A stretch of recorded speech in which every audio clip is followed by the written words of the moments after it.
Dans mon désir d'approfondir ma compréhension religieuse de l'islam, tel que le pratiquent 750 millions de musulmans dans le monde, j'ai l'intention d'entreprendre le pèlerinage de la Mecque. Ce pèlerinage constitue le devoir religieux de tous les musulmans qui ont les moyens de l'accomplir. Une fois au moins dans le cours de leur vie.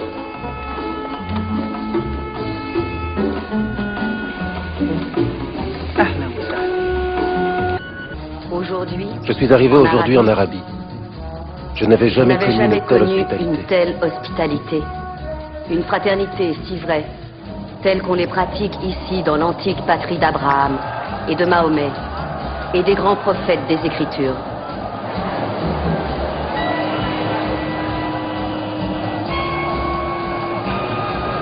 Aujourd'hui, avec des milliers d'autres, j'ai proclamé la grandeur de Dieu dans la ville sacrée de la Mecque. Revêtu de l'Ihram, j'ai fait 7 fois le tour de la Kaaba. J'ai bu l'eau du puits de Zemzem. J'ai prié Allah du haut du mont Arafat. C'est la seule fois de ma vie que je me suis tenu devant le Créateur de toutes choses et je me suis senti un être humain dans sa plénitude. Assalamu alaikum wa rahmatullahi wa barakatuh. Assalamu alaikum wa rahmatullah. Assalamu alaikum wa rahmatullah. Assalamu alaikum wa rahmatullah. Ces lignes te choqueront peut-être, mais j'ai mangé dans la même assiette et bu dans le même gobelet. J'ai prié le même Dieu que des musulmans dont les yeux étaient bleus, des cheveux blonds et la peau d'une parfaite blancheur. Et nous étions tous frères, vraiment. Des gens de toutes les couleurs et de toutes les races qui croyaient en un seul Dieu, une seule humanité.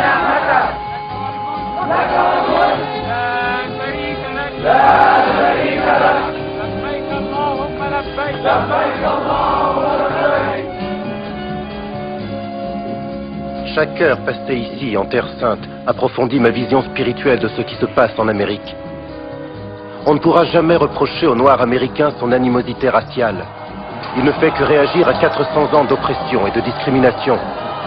Mais le racisme mène l'Amérique sur la voie du suicide. Et je crois que les jeunes générations saisiront la menace de son évidence et beaucoup voudront se tourner vers la connaissance spirituelle de la vérité. C'est l'unique façon d'éviter la catastrophe à laquelle conduit le racisme. Une fois déjà, en prison, la vérité a surgi et m'a aveuglé. Cela s'est produit de nouveau. Dans le passé, je condamnais tous les blancs en bloc.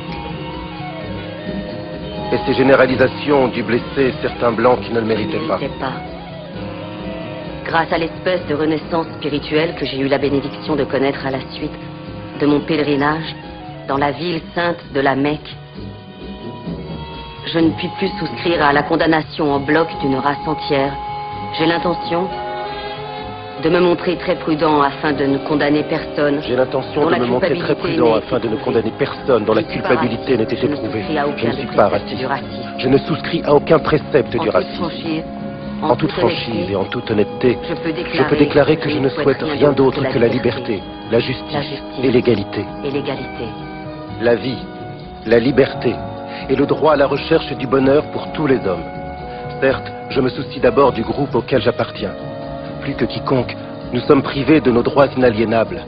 Mais je suis convaincu que la vraie pratique de l'islam peut extirper le cancer du racisme du cœur et de l'âme de tous les Américains.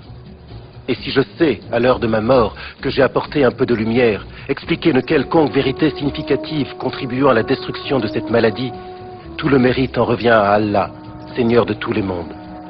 Et seules les erreurs m'appartiennent. Dis aux enfants que je les aime, comme je t'aime, tendrement.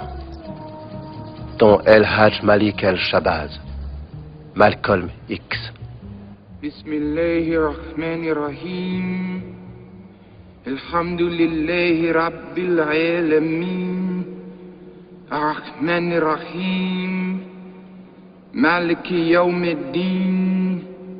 إياك نعبد وإياك نستعين اهدنا الصراط المستقيم صراط الذين أنعمت عليهم غير المغضوب عليهم ولا الضالين